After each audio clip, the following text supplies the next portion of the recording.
Producers ನಾನು daddy ಅದ್ರ ಬಗ್ಗೆ ಚರ್ಚೆ ಮಾಡಿದ್ದೀವಿ. ಅದ್ರ ಬಗ್ಗೆ ಒಂದು ಮಾತುಕತೆ ನಡೀತಾ ಇದೆ.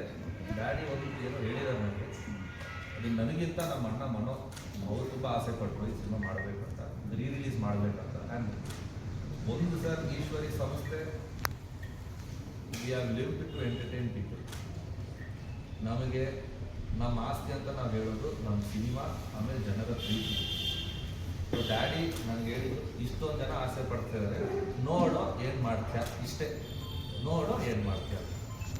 ಆ ಗ್ರೀನ್ ಸಿಗ್ನಲ್ ನನಗೆ ಬಂದಿದೆ. ಇವತ್ತು ಶುರು ಮಾಡಿದ್ದೀನಿ ಅದ್ರ ಬಗ್ಗೆ ಎಲ್ಲ ಏನು ಪಾಸಿಟಿವ್ಸ್ ಏನಿದೆ, ಹೆಂಗೆ ಆಗುತ್ತೆ, ಯಾವ ಥರ ಆಗುತ್ತೆ. ಕೋಇನ್ಸಿಡೆಂಟ್ಲಿ ಸೆಪ್ಟೆಂಬರ್ 1991 ಆ ಸಿನಿಮಾ ರಿಲೀಸ್ ಆಯಿತು. ಅದ್ರ ಬಗ್ಗೆ ತುಂಬ ವಿಷಯ ಆಡಿಯನ್ಸ್ ಮಾತಾಡ್ತಾ ಇದ್ದಾರೆ. 10 ಕೋಟಿ ಸಿನಿಮಾ ಇಷ್ಟು ದಿವಸ, ಅದು 10 ಕೋಟಿ ಅಲ್ಲ, 10 ಕೋಟಿಗಿಂತ ಜಾಸ್ತಿ ಅನ್ನೋದು ಪಾಪ ಅವ್ರಿಗೆ ಗೊತ್ತಿಲ್ಲ. ಅದೇ ಥರ ನಂಬರ್ ಆಫ್ ಡೇಸ್, ಅದರಲ್ಲಿರೋ ಸ್ಟೋರೀಸು, ಡಾಕ್ಯುಮೆಂಟ್ರೀಸು, ಅದು ಆಮೇಲೆ ಕ್ಲೈಮ್ಯಾಕ್ಸ್ ಶೂಟ್ ಮಾಡಿದ್ರು, 24 ಕ್ಯಾಮ್ರಾಸಲ್ಲಿ ಶೂಟ್ ಮಾಡೋರು ಆ ಟೈಮಲ್ಲಿ. ಕಂಠೀರವದಲ್ಲಿ 5 ಸ್ಪಾಟ್ಸ್ 5 ಪ್ಲೇಸಸ್ ಅವ್ರು ಶೂಟಿಂಗ್ ನಡೀತಾ ಇದ್ರು. Nagarjuna sir, Rajinikanth sir. ಇದು ನಾನು ಆ್ಯಸ್ ಅವ್ರ ಮಗನಾಗಿ ಮಾತಾಡ್ತಾ ಇಲ್ಲ, ನಾನು proud of sir 100%. But as a fan 1% ಜಾಸ್ತಿ ನಾನು ಯಾವತ್ತೂ ಅವ್ರ ಮಗನಿಗಿಂತ ಆ್ಯಸ್ ಅ ಫ್ಯಾನ್ ಜಾಸ್ತಿ. ನಾನು ಅವ್ರನ್ನ ಇವತ್ತಿಗೂ ನೋಡಿದಾಗೆಲ್ಲ ಅಭಿನಯ ಮಾಡ್ಕೊಂಡು ನೋಡ್ತಾ ಇರ್ತೀನಿ.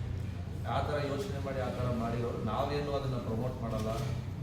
ನಿಮ್ಗೆ ಗೊತ್ತು ಅನ್ಸುತ್ತೆ, ನಮ್ಮ ಫ್ಯಾಮ್ಲಿಗೆ ಪಿ ಆರ್ ಅನ್ನೋದಿಲ್ಲ, ನಾವು P R ಮಾಡ್ಕೊಳ್ಳಲ್ಲ.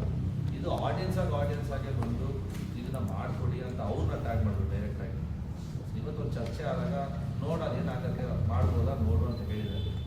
If everything falls in place we might ಅದು ಮಾಡಿ ಈವೆಂಟ್ಗೆ ನಿಮ್ಮ